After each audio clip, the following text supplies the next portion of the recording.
Bienvenue aux actualités TVCO. Au sommaire cette semaine, beaucoup de bonnes nouvelles pour le Musée maritime de Charlevoix. Le Centre éducatif Saint-Aubin offrira 6 nouveaux programmes à ses étudiants l'an prochain. Le budget participatif de Petite-Rivière-Saint-François est de retour. La MRC de Charlevoix lance le Lab Créatique pour stimuler l'entrepreneurship. La chapelle du Sacré-Cœur de Maisonneuve à Baie-Saint-Paul sera requalifiée. Et au sport, beaucoup de succès pour nos skieurs cette année. Bonne émission.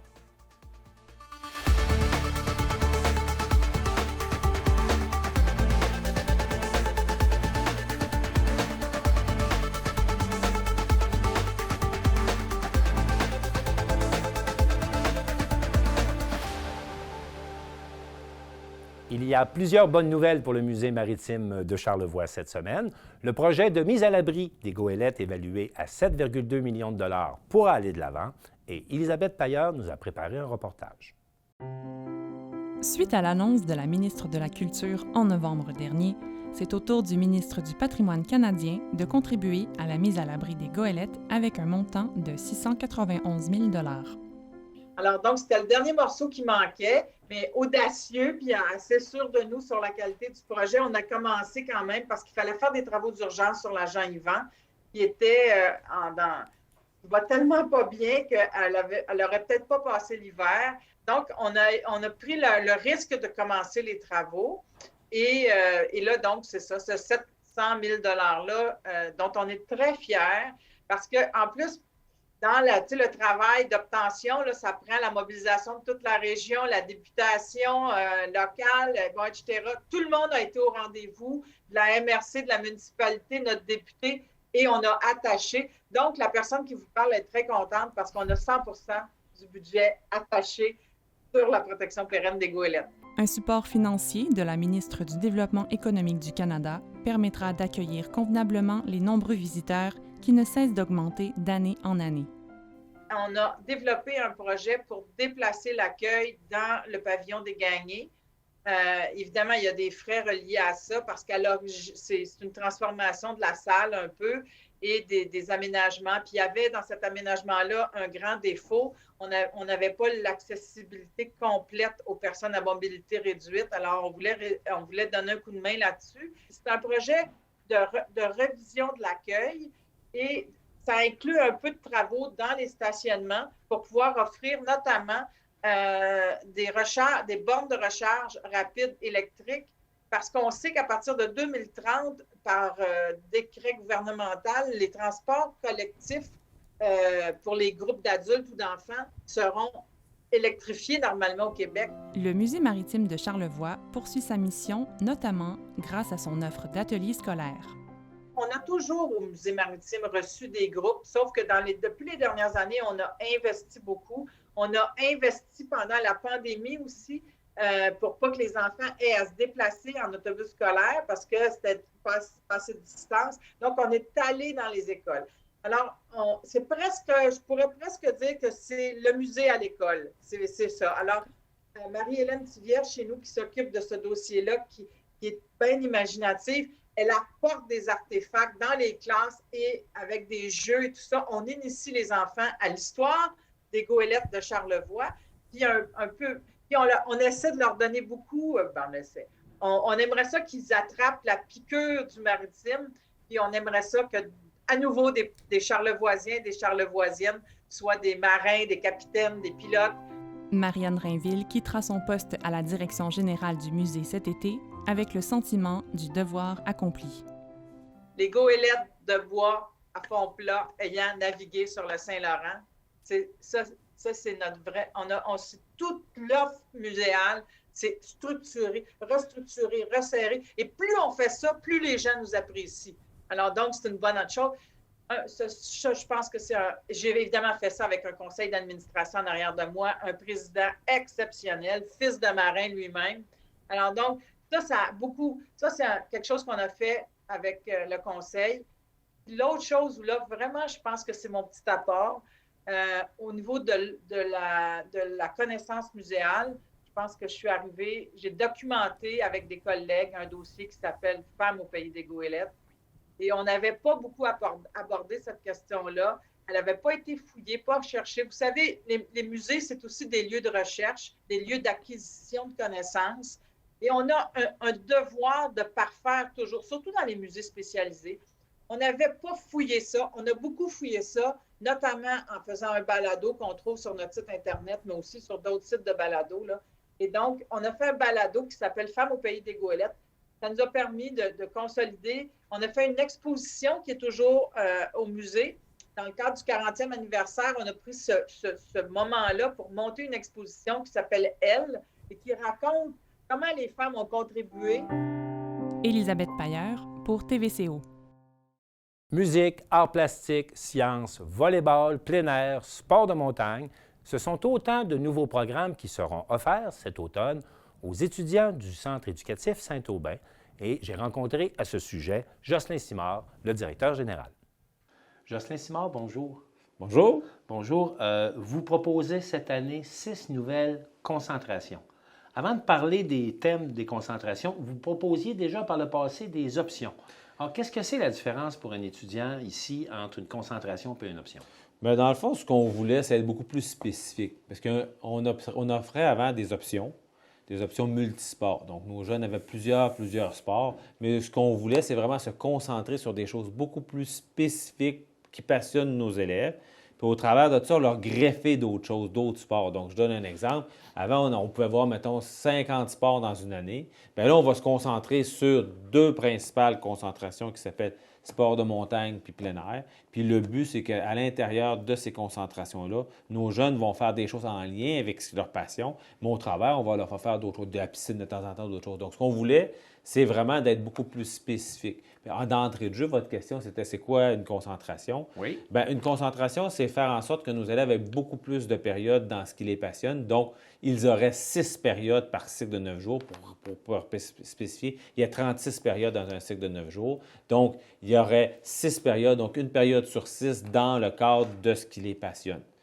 Puis, certains pourraient parler sport-études, études-sport, mais la terminologie dans le monde scolaire, dans une formule comme ça, c'est vraiment plus un étude-sport. C'est-à-dire qu'on va vraiment dans une spécificité, mais que c'est l'école qui conserve l'animation du sport. Si on part d'un sport-études, exemple, un sport-études, c'est plus les fédérations qui prennent en charge l'élite du sport, puis s'associer à une école. On n'est pas dans un but d'élite. On est but de faire explorer puis vivre une expérience positive à nos jeunes. Maintenant, pour les étudiants qui désirent participer, puis là, on va les nommer, les options quand même. Là, vous revenez avec une option musique qui était déjà disponible ici, une concentration musique. Qui devient une concentration. L'option était offerte, c'est ça? Sauf que l'élève va avoir plus de périodes de musique qu'il y en avait avant. Donc plutôt que... Ou plutôt que 4 en option, il va en avoir 6 en concentration. OK. Même chose pour les arts plastiques?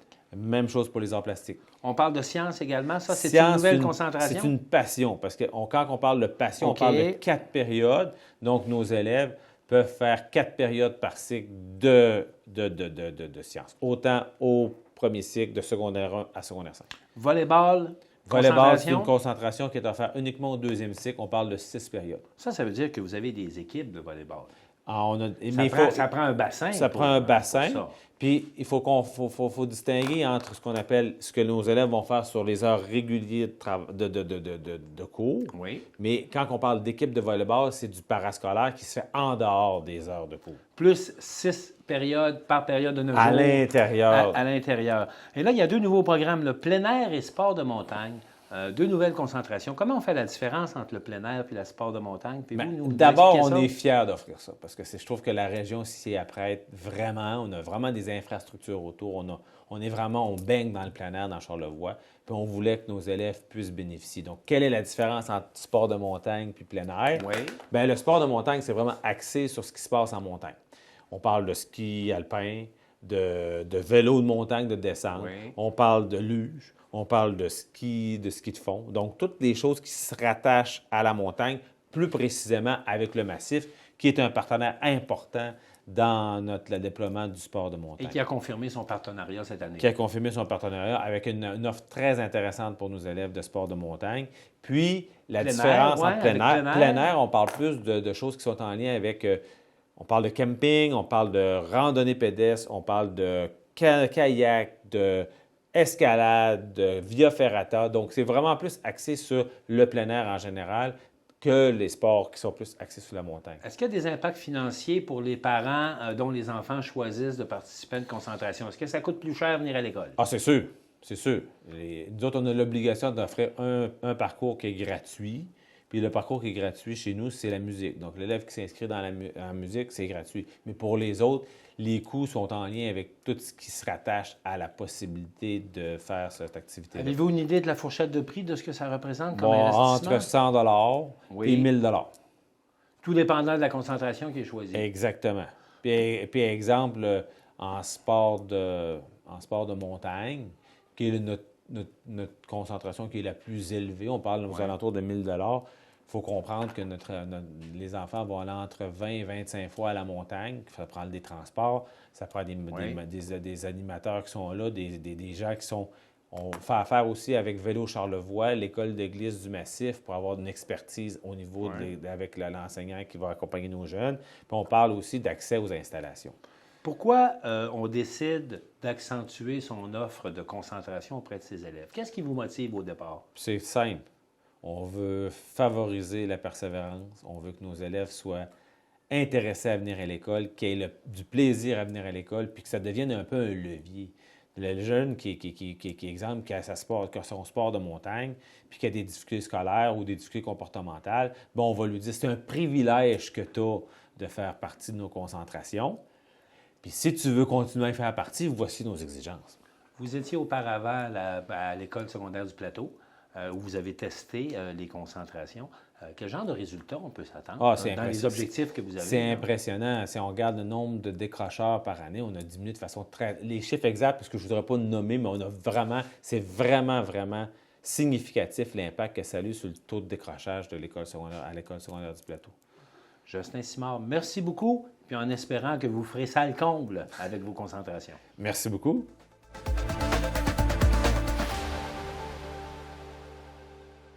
Suite au succès connu l'an dernier, la Ville de Petite-Rivière-Saint-François relance son projet de budget participatif. Et pour en parler, j'accueille Élisabeth Pailleur. Élisabeth, bonjour. Bonjour, Martin. Élisabeth, avant de parler du budget participatif de cette année, est-ce qu'on pourrait parler du bilan? Qu'est-ce que ça a donné l'an dernier, le budget participatif?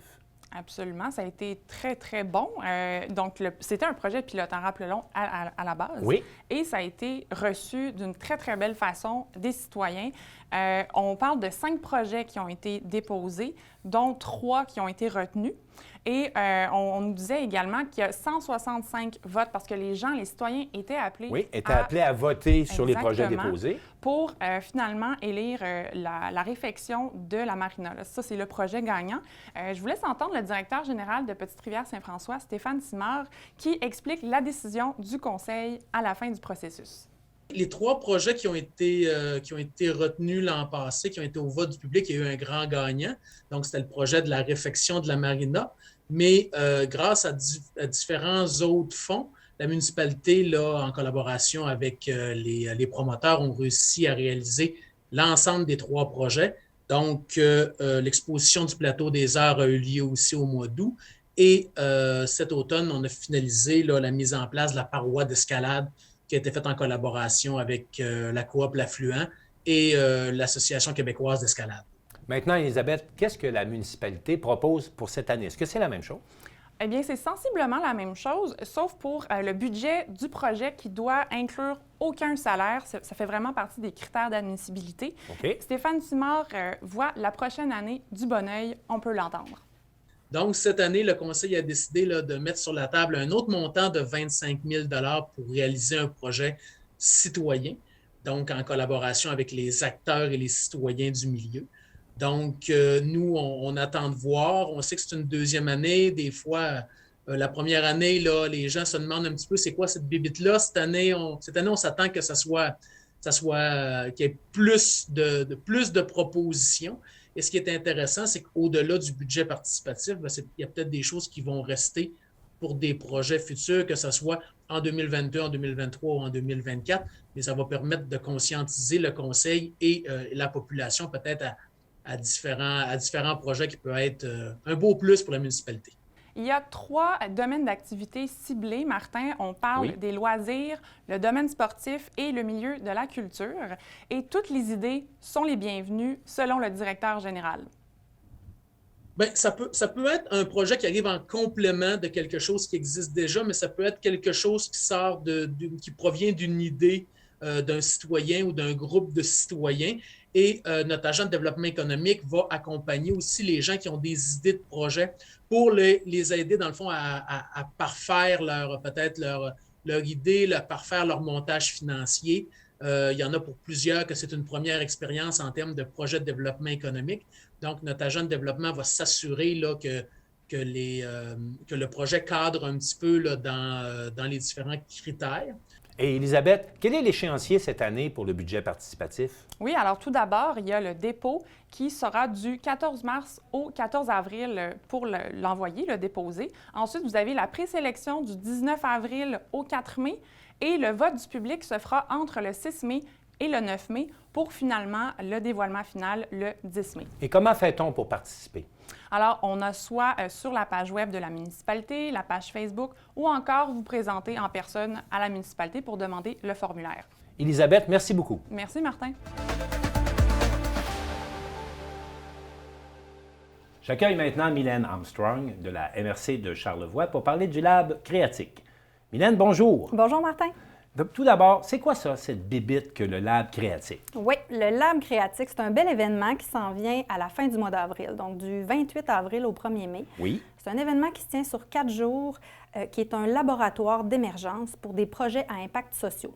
Cette bébite-là, ce laboratoire-là, c'est qu'on essaie de réunir des conditions gagnantes pour inspirer les gens, amener les gens à discuter autour d'enjeux présents sur le territoire de Charlevoix et d'amener les gens à créer des projets qui vont avoir des impacts sociaux ou socio-économiques importants dans la collectivité. Donc, ça s'adresse d'abord aux nouveaux entrepreneurs ou à des entrepreneurs existants? Des entrepreneurs existants, des citoyens qui ont des projets, des entreprises d'économie sociale qui peuvent avoir des projets à développer, donc coop, OBNL. Donc, c'est vraiment pour toutes les personnes ou les acteurs qui ont envie de développer des projets à impact sociaux. On vit beaucoup d'enjeux dans la région comme partout, là, mais oui. Il y a beaucoup d'enjeux sociaux, des enjeux de logement, de la pénurie de main-d'œuvre, des enjeux environnementaux. Donc, il y a plein d'idées qui flottent dans notre société. Il y a plein de gens qui ont des idées. Oui. Ils ont des projets, des choses qui pourraient se réaliser dans Charlevoix pour changer la donne, pour amener des nouveautés, des nouvelles offres de services d'entreprise ou des nouveaux organismes qui pourraient avoir un impact intéressant dans notre communauté pour solutionner certains enjeux. Alors, ce que vous proposez, c'est 4 jours d'accompagnement auprès des entrepreneurs. Comment concrètement ça va se dérouler? En fait, il y a 2 volets. Oui, il y a un volet d'accompagnement. Donc, il y a des gens qui peuvent déposer un projet ou une idée via l'appel à idées qui est sur le site Internet. Je vous donnerai le site tout à l'heure. Oui. Donc, les gens peuvent aller remplir le formulaire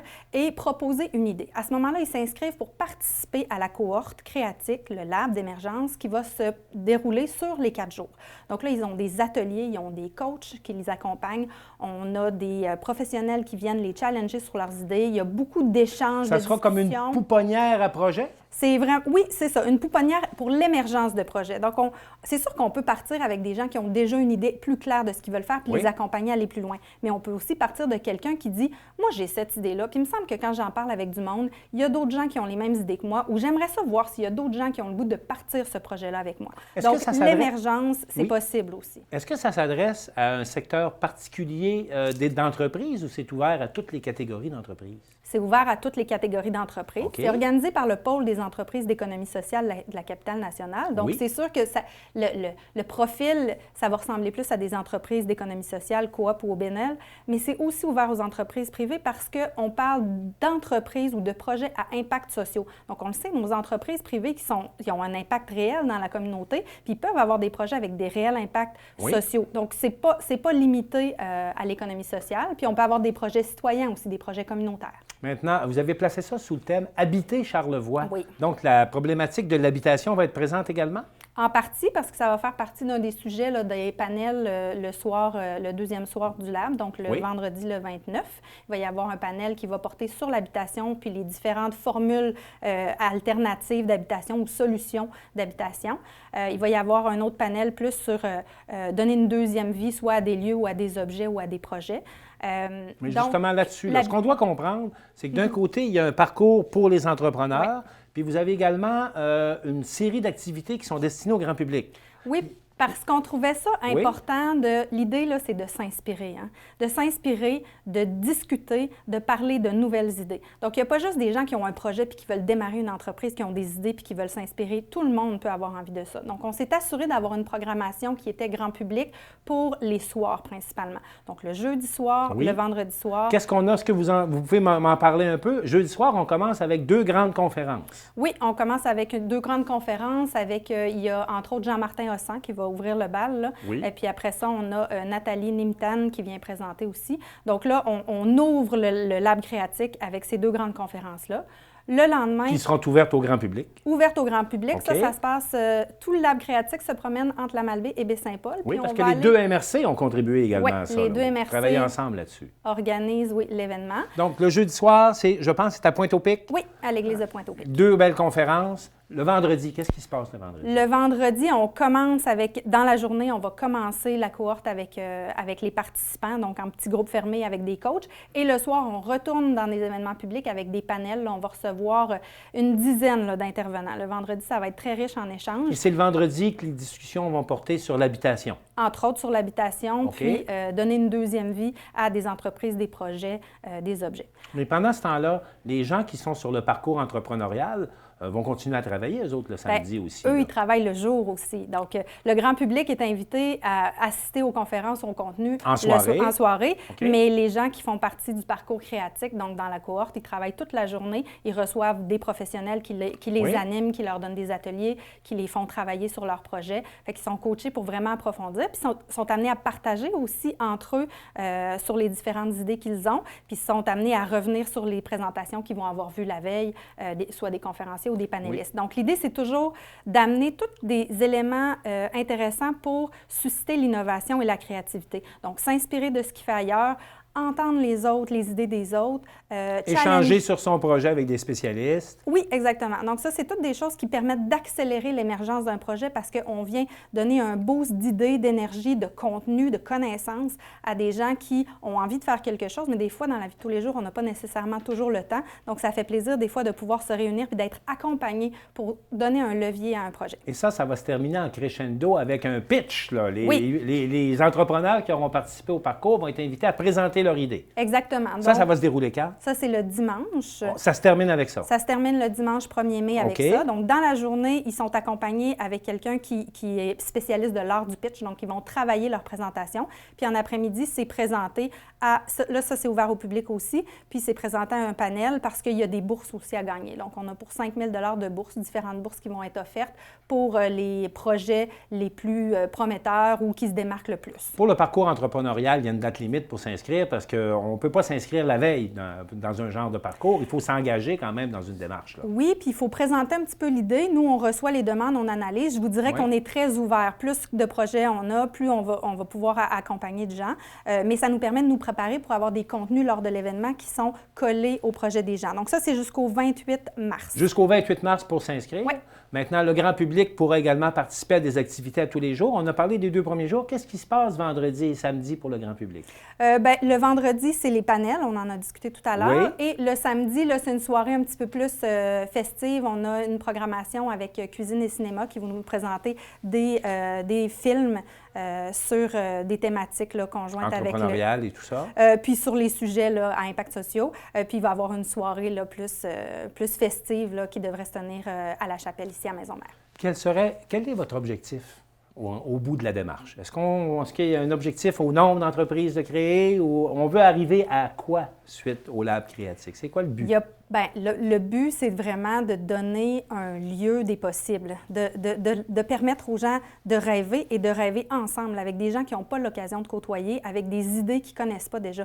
Donc, l'objectif, c'est vraiment de faire émerger des projets, de mettre des gens en relation, puis de les mettre en relation aussi avec tous les intervenants qui peuvent les aider, parce qu'il y en a quand même beaucoup des intervenants dans la région. Il y a un salon ouvert au grand public. Là. On pourrait aller voir les intervenants qui soutiennent le développement entrepreneurial dans la région. Oui, puis tout au long long de l'événement, les gens vont être mis en contact, les gens de la cohorte là, qui ont des projets vont être mis en contact avec différents intervenants. Puis c'est vrai que le dimanche, ces intervenants-là vont être présents ou représentés pour que la population et les participants puissent entrer en contact puis savoir il y a quoi disponible pour le réaliser, mon projet. Parce que sur 4 jours, on s'entend que ça permet de faire développer une idée, mais après ça se poursuit dans le temps pour que le projet se développe puis se réalise. Donc, si on parle d'une entreprise ou d'un organisme qui va se créer, mais c'est beaucoup de travail par la suite. Puis là, c'est la même chose, les MRC qui sont disponibles là, pour continuer d'accompagner. Maintenant, la programmation est assez touffue. Il y a beaucoup d'activités. Si on veut vraiment en savoir plus, on va où puis on fait quoi?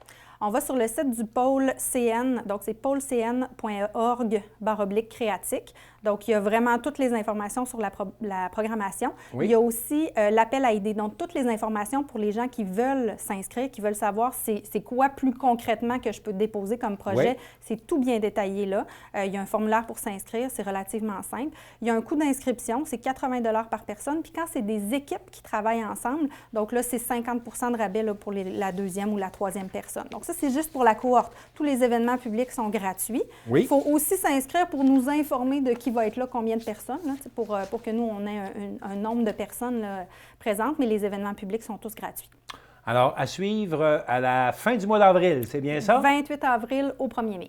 Mylène Armstrong, merci beaucoup. Merci. Alors, Bonne journée. c'était Mylène Armstrong de la MRC Charlevoix qui venait nous présenter les activités prévues dans le cadre du Lab Créatique.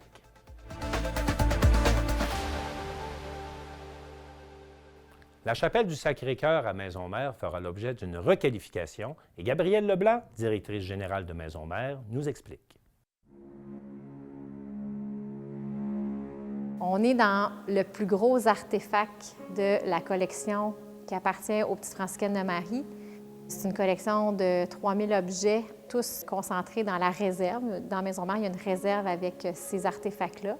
Puis on est dans un de ces artefacts-là, donc la chapelle du Sacré-Cœur.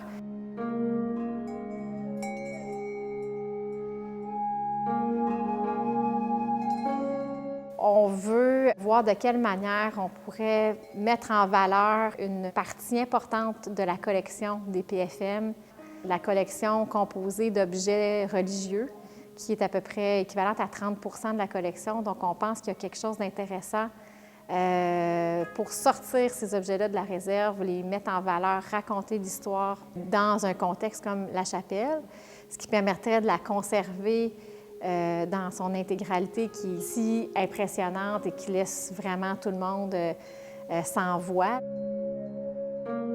Le projet de requalification, évalué à 90 000 $, est rendu possible grâce à l'implication de plusieurs acteurs du milieu. Le ministère de la Culture est le plus important partenaire avec 38 000, mais on a aussi les Petites Franciscaines de Marie qui nous ont fait un don de 25 000 $ pour le projet d'études de requalification. Tourisme Charlevoix a donné 18 000, le SDLE 5 000 $ et la SADC 5 000 aussi. Un second volet pourrait être ajouté à la vocation muséale de l'espace religieux. L'autre élément qu'on veut regarder, c'est comment on pourrait faire cohabiter des usages complémentaires comme, je sais pas, peut-être en faire un lieu de rassemblement. Ça a été un lieu de rassemblement pendant longtemps, mais pour des célébrations religieuses. Est-ce que ça peut être un lieu de rassemblement pour d'autres types d'activités qui permettraient aux citoyens et aux visiteurs de fréquenter ce lieu-là plus souvent? Est-ce que des artefacts, des objets mis en valeur dans des socles ou des dispositifs plus traditionnellement vus dans des musées peut cohabiter avec, mettons, un grand espace ouvert où, oui, il pourrait y avoir de la performance en danse, des spectacles, des conférences, des ateliers, des congrès. C'est tout ça qu'il faut explorer parce qu'il faut le faire en se questionnant sur une bonne coexistence avec le volet patrimonial qu'on veut conserver. Plusieurs étapes devront être franchies avant de toucher ou modifier la structure même de la chapelle. On va se poser des questions, faire des analyses techniques avec des architectes, des ingénieurs, des scénographes, des techniciens spécialisés en mise en exposition avec des éclairages puis des conditions particulières là, au niveau de la température, de la luminosité, de l'intensité des lumières. Donc, on va vraiment travailler avec des spécialistes techniques pour voir quelles seraient les interventions à faire pour rendre ce lieu-là conforme à l'usage qu'on prévoit en faire. À la fin du projet, ce qu'on va avoir, c'est un peu des dessins techniques, des plans et devis, des esquisses avec des estimés budgétaires qui vont nous donner une orientation sur si on veut faire des travaux pour réaliser telles adaptations pour un usage X, bien, voici qu'est-ce qu'il va falloir faire en structure, en architecture, en mise en conformité, puis combien ça va coûter. Les experts débuteront leurs analyses dès avril prochain. Une estimation budgétaire de 4 à 6 mois sera alors disponible pour permettre de mobiliser le financement et de réaliser des projets.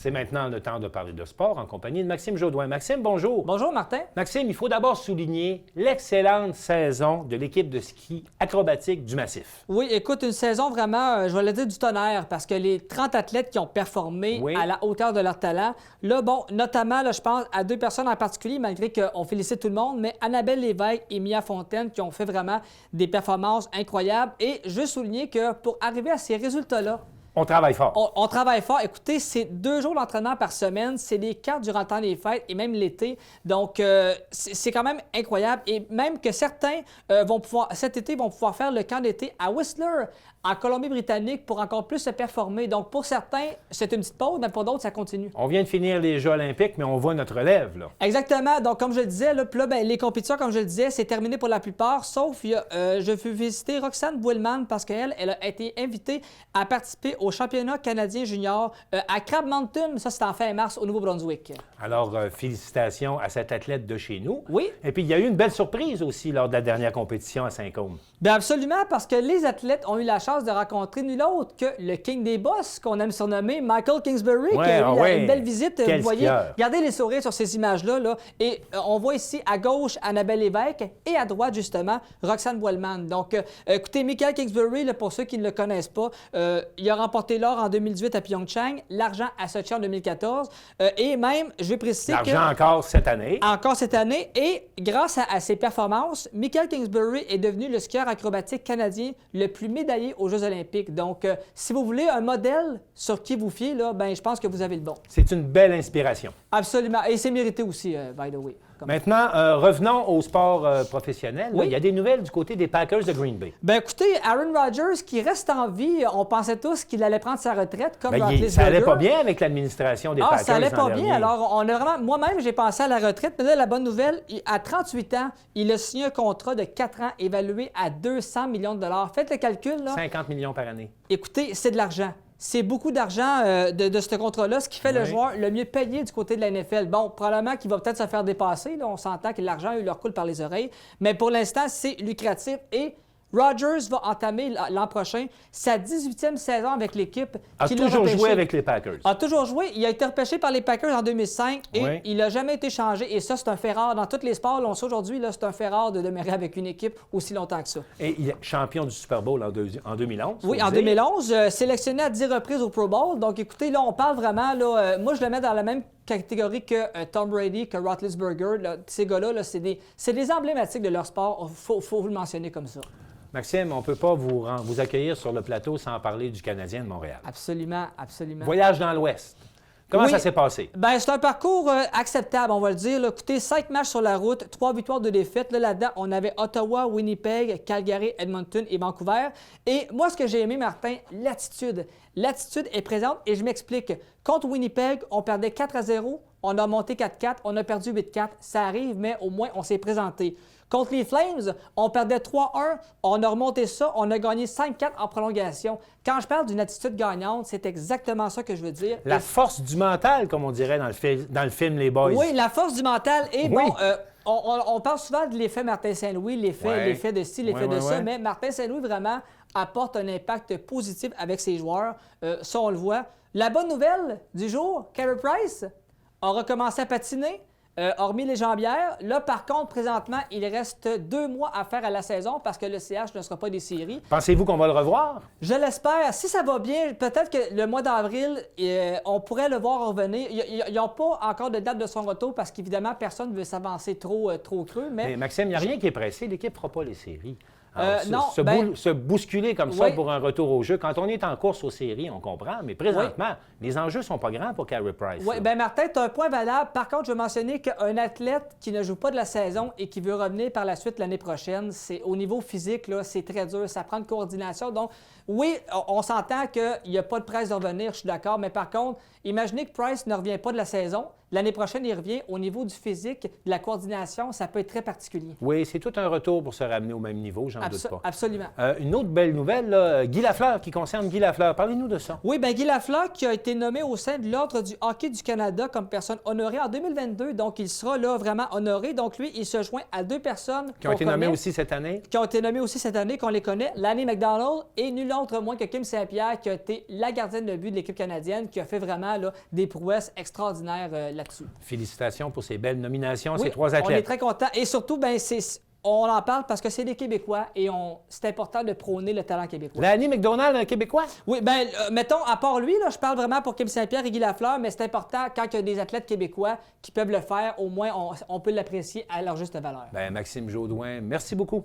Ça fait plaisir. À la semaine prochaine. Alors, c'est tout pour les actualités TVCO cette semaine. On espère que ça vous a plu. Et je vous dis à tous, à la prochaine.